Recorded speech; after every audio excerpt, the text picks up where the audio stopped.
হাই everyone, কি খবৰ আপোনালোকৰ? নিশ্চয় ভাল, মোৰো ভাল।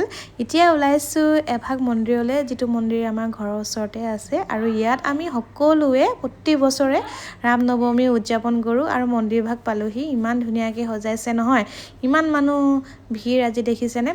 ইয়াত আৰু কোনো ধৰ্মৰ কথা নাই, সকলো মানুহে আমি আজি উদযাপন কৰোঁ। আৰু এয়া হৈছে হনুমানজী মন্দিৰ। পূজা ভাঙিছিলে আৰু পণ্ডিতজীয়ে প্ৰসাদ বিলাই আছে। এয়া হৈছে হনুমানজী। আমি আজি এই পবিত্ৰ দিনটোত ৰামজী আৰু হনুমানজীক স্মৰণ কৰোঁ। আৰু এই বৌয়ে শৰাই দিছিলে পোৱালীকেইটা লৈ বুলি, একেবাৰে এগালমান প্ৰসাদ দিলে মোক। মই বোলো আপোনাকো ভিডিঅ'টো অকণমান উঠাই লওঁ। আৰু এয়া ৰাজহুৱাকৈ বিলোৱা প্ৰসাদলৈ আহিলোঁ। তেখেতে একদম প্ৰসাদ এইবিলাক লাডু চাডু বিলাই আছে। ওচৰতে আকৌ খিচিৰি বনাই আছে। মই বোলো ইয়াতে অকণমান চিট নাপাই বহিলোঁ আৰু ফুটেজটো তুলি ল'লোঁ, যাতে আপোনালোককো অকণমান দেখাব পাৰোঁ আমি কেনেকৈ উদযাপন কৰোঁ।